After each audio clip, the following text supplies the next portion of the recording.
tu saya belajar lagi, saya buat nasi dagang tu, orang kata improve a lot. So lama-lama saya rasa saya dah menguasai sedikit sebanyak. Sama juga macam nasi Arab ke, kalau kawan-kawan order dia kata dia nak rasa masakan dengan kambing perap sekali. So saya buat yang terbaik tu dia. Sampaikan dia cakap, sedap nasi Arab kamu, contoh. So bila macam tu, kawan-kawan saya yang jadi ejen, yang jadi peniaga nasi Arab tu semua, dia memilih saya untuk membantu dia untuk apa orang kata melancarkan lagi bisnes dia. Dia cari sekolah tahfiz untuk masak dan dia pilih saya. Okey, akhirnya bila saya masak dia cakap sebenarnya sekolah tahfiz ni mau you masak, dia ada orang kata pemilihan tertentu. Maksudnya bukan sebarangan yang boleh masak nasi untuk anak-anak tahfiz. Sebab you kena ingat, dia kata sekolah tahfiz ni amat mementingkan orang kata kualiti. Bukan saja kualiti, tetapi maksud dia you mesti masak tu ada dia punya adab dia. Okey, contoh dia kata bila masak tu dia mencari orang yang kalau boleh lah semayangnya tak tinggal, kalau boleh sentiasa tahajud ke apalah. Maksudnya untuk masak pada anak tahfiz ni, sebab anak-anak tahfiz ni hari-hari kerja dia mesti membaca Quran, mesti hati dia bersih, dan punca makanan tu sangat penting. Maksudnya punca cara you masak, bukan kata mesti halalan thayyiban yang sepenuhnya. Maksudnya dia mesti ada ciri-ciri ke arah itu. Maksudnya macam patuh syariah atau apa semua. So saya cuba masak. So bila dia cakap masakan you sedap, cara you buat pun nampak bersih, kemas dengan packing yang menarik, alhamdulillah. So sejak tu sekolah tu dengan pengusaha makanan Arab tu cakap, beras Arab tu cakap dia suka dengan cara saya masak dan presentation pun bad. So dari situ saya dapat satu keyakinan. Saya percaya kalau you masak dengan macam saya cakap tadi, penuh ikhlas, penuh kasih sayang, insya-Allah industri makanan ni sebenarnya banyak ruang yang you boleh masuk.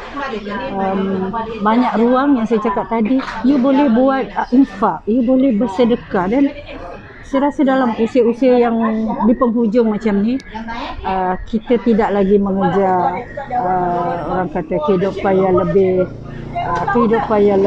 baiklah ke arah untuk dunia yang satu lagi. So saya memegang prinsip itulah. Atas dasar tu saya rasa saya tak salah memilih bidang makanan. Walaupun dulu saya bukanlah seorang yang pakar memasak, tapi orang kata belajarlah. Sebab ilmu Allah ni sangat luas. Jadi saya akhir-akhir baru ni saya membantu kawan saya di restoran. Saya nak lengkapkan lagi. Saya selalu nawaitu saya nak belajar supaya biar saya mahir dalam satu benda. So saya ambil peluang, saya menolong kawan saya di restoran dia. Banyak benda yang saya belajar. Maksudnya, kalau nak buat masak ni macam ni. So dia ajar saya banyak benda yang akhirnya saya rasa seolah-olah melengkapkan lagi pengalaman saya untuk kalau saya nak teruskan dalam bidang ni lah. Itu maksud saya.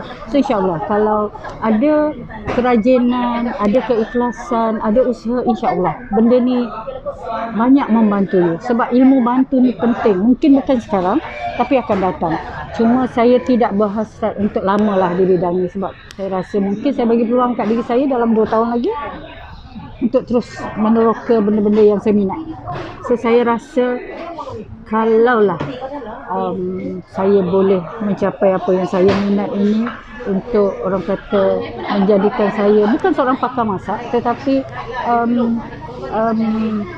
saya menilai balik macam mana mak saya dulu, arwah mak, membesarkan kami dengan memasak. Ilmu masak tu sekarang saya rasa saya sedang berusaha untuk menjadi lebih baik, insya-Allah. Rancangan akan datang sebenarnya saya dah tak bercita-cita tinggi, cuma saya rasa macam nak perluaskan lagi lah. Maksud saya untuk skop makanan ni mungkin saya akan bergabung dengan mana-mana NGO atau mana-mana yang orang kata boleh bagi peluang untuk saya untuk luaskan lagi rangkaian. Pernahlah saya ada cita-cita macam contoh, saya nak buka kedai ataupun kelas mengajar orang buat laksam. Saya nak mencari macam ibu-ibu tunggal yang senasib dengan saya untuk skill dia supaya dapat dikembangkan lagi, ataupun ada sesiapa yang boleh saya latih, boleh saya orang kata perturunkan ilmu yang masakan yang saya ada tu, especially masakan Kelantan lah, yang mana berminat saya bersedia mengajar. Dia boleh datang rumah saya. So saya rasa bila kita bagi ilmu kepada orang tu, maksudnya ilmu kita tak akan hilang. So dia sekurang-kurangnya kita dapat meringankan beban dia. So banyak cara sebenarnya kita boleh bantu orang. So saya rasa bidang makanan ni saya boleh bantu dari segi macam tu lah. Setakat ni Puan ada terlibat dengan mana-mana NGO? Saya aktif dengan NGO office lama saya, Kumpulan Karangkas. So kat situ juga ada peluang, macam contoh bila kami ada meeting, saya selalu cakap datang rumah saya, sebab di rumah saya dah sediakan macam meeting room dekat hall, dan situ pun ada menu-menu yang saya akan masak. So bila dia orang datang, siap ada menu, ada kuih. So saya rasa selesa, sebab you tak perlu pergi bersesak-sesak orang ramai, you cuma datang rumah saya, semua dah ada. So saya anggap kalau nak meeting di rumah saya tu satu benda yang menyenangkan lah, sebab parking area rumah saya pun senang kan.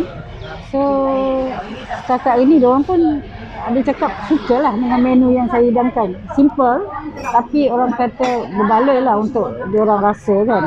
Sebab kadang-kadang saya mengamalkan satu sikap, tak apa kalau orang tak nak order dengan saya bagi free, bagi dia rasa apa semua. Dia tak akan rasa rugi, sebab at the end dia akan kenalkan pada kawan-kawan order dengan orang kata boleh tahan kapasiti yang banyak. Jadi saya rasa you tak perlu rasa macam susah hati, oh you tak ada duit, you macam tu macam ni, tapi you nak bagi sedekah pada orang. Saya tak pernah rasa macam bimbang, sebab saya rasa saya sentiasa ada rezeki. Saya sentiasa tidak pernah kebuluh lah, maksudnya tak pernah tak ada duit. Jadi mungkin orang kata keikhlasan you untuk bantu orang tu atau bersedekah, insya-Allah benda tu balik pada you balik.